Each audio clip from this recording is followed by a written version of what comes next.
friends, welcome to my channel, baby channel. Hi friends, good morning friends, how are you? అందరూ బాగున్నారా? అందరూ బాగుండాలని కోరుకుంటున్నాను. How are you friends? ఇది ఏంటో ఎవరికైనా తెలిస్తే కింద కామెంట్ బాక్స్లో అందరూ మెన్షన్ చేయండి. దీన్ని పిండి వడియాలు, తెలకపిండి వడియాలు, ఊరపిండి వడియాలు అని ఒక్కొక్కరు ఒక్కొక్క నేమ్స్తో పిలుస్తారు. యాక్చువల్గా ఇప్పుడు కాదు కానీ పూర్వకాలంలో అమ్మమ్మలు నానమ్మలు టైంలోని, అంటే ఇప్పుడంటే అందరూ మార్నింగ్ టిఫిన్స్ తింటున్నాం కదా, ఒకప్పుడు మార్నింగ్ టిఫిన్స్ తినకుండా పెరుగన్నాలు మజ్జిగన్నాలు తినేవారు కదా. ఆ టైంలోని ఇది లేకుండా ఇంట్లో అంటూ అస్సలు అవ్వదు. డెఫినెట్గా ఈ పిండొడియాలని నంచుకొనే తినేవారంట రైస్ అనేది. అంతా ఇంట్లోని అందరూ యూస్ చేసే ఐటెం ఇది.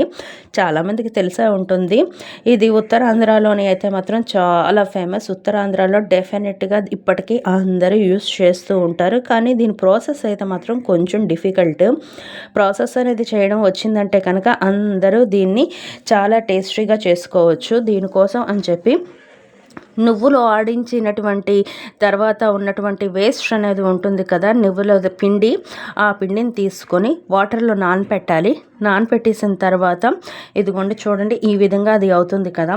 ఈ విధంగా అయిన తర్వాత దాన్ని ఒక తపేలలో మాట్లాడితే వేసుకొని కొంచెం తపేలాలకు తీసుకొని ఇలా దానిని జాలించుకుంటూ ఒక క్లాత్లోనికి, ఒక కాటన్ క్లాత్లోనికి వడకట్టాలండి. ఇదిగోండి ఇలా తపేలతో వేస్తూ ఉండాలి. ఇలా చేయటం ఎందుకంటే, తపేలతోనే ఎందుకు వేస్తున్నాం అంటే, ఇందులోనే ఉండే ఇసుక రాళ్ళు ఉంటాయండి. జనరల్గా ఇవి నువ్వుల పిండిలోని ఆ రాళ్ళు ఇసుక అనేవి తపేలాలోనికి ఉండిపోతాయి. అలా చేసిన తర్వాత అందులోనికి మనం మూట కట్టేసి ఒక ఓవర్ నైట్ రాత్రి అంతానే ఆ మూట నడగుంటే వాటర్ అంతా డ్రై అయిపోయి ఇదిగోండి ఇలా పిండి అనేది తయారవుతుంది. ఇదిగోండి చూసారా ఈ పిండి.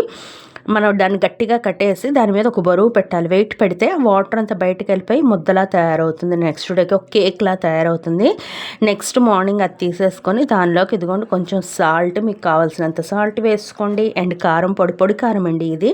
పొడి కారం అండ్ సాల్ట్ మీకు కావాల్సినంత వేసుకోండి. అండ్ ధనియాల పౌడర్, జీలకర్ర పౌడర్ ఇవి కూడా వేయండి.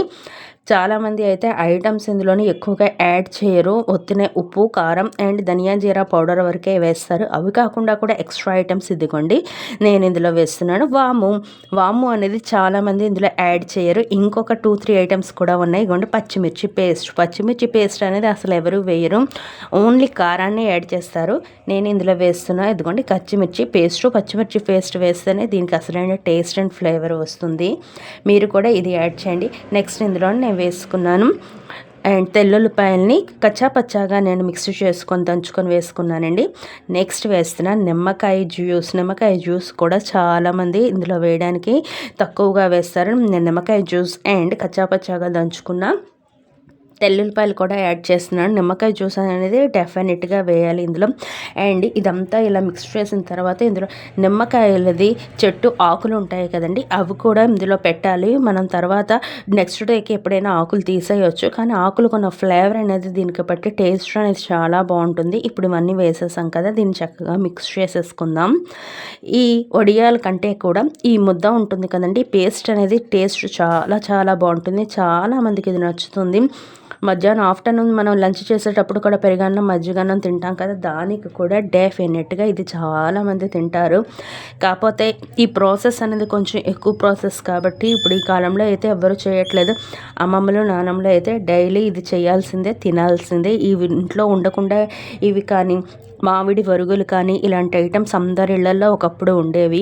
మినపొడియాలు, మామిడి వడియాలు, ఒరుగులు, పిండొడియాలు ఇలాంటి ఐటమ్స్ లేకుండా ఏ ఇల్లు ఉండేది కాదు. రాను ఇప్పుడైతే తగ్గిపోయాయి. ఇదిగోండి ఈ విధంగా పేస్ట్ తయారైంది కదా, ఈ పేస్ట్ని కూడా ఫ్రిడ్జ్లో పెట్టుకొని 1 వీక్ 10 డేస్ 15 డేస్ వరకు చక్కగా తినొచ్చు. వడియాల కంటే పేస్ట్ అసలు చాలా టేస్టీగా ఉంటుందండి. నెక్స్ట్ ఇదిగో వీటిని ఈ విధంగా రౌండ్గా వడియాలు చేసేసుకోవడం. చాలామంది చిన్న వడియాలు కూడా చేస్తారు. యాక్చువల్గా ఇవి చేసిన సైజ్ కంటే ఎండలో ఒక 3-4 డేస్ ఎండబెట్టాలి కాబట్టి మంచి ఎండ అయితే 3 డేస్ సరిపోతుంది. అప్పుడు ఈ సైజ్ ఇంకా చిన్నది అయిపోతుంది, రెడ్యూస్ అయిపోతుంది. కాబట్టి కొంచెం పెద్దగానే ఉండలు చేసుకుంటే 3 డేస్ తర్వాత ఎండిన తర్వాత ఇవి ఇంకా చిన్న సైజుకి వచ్చేస్తాయి అనమాట. అందుకు మీకు నచ్చిన సైజులో వీటిని రౌండ్గా ఇలా బాల్స్ లాగా చుట్టేసుకోవటమే. చూడటానికి చూసారు ఎంత బాగున్నాయో. యాక్చువల్గా ఇది ఫస్ట్ రోజు ఎండుతున్నప్పుడు తింటే ఇంకా బాగుంటాయండి, ఎందుకంటే మీదన ఒక లేయర్ లాగా ఉండి గట్టిగా ఉండి లోపల మాత్రం ఇంకా ఎండదు కదా, లోపలంతా మెత్తగా ఉంటుంది. ఆ టేస్ట్ ఇంకా బాగుంటుంది. సెకండ్ డే థర్డ్ డే నుండి లోపల కూడా డ్రై అయిపోయి ఎండిపోతాయి. చూసారా, నచ్చింది అనుకుంటా మీ అందరికీ.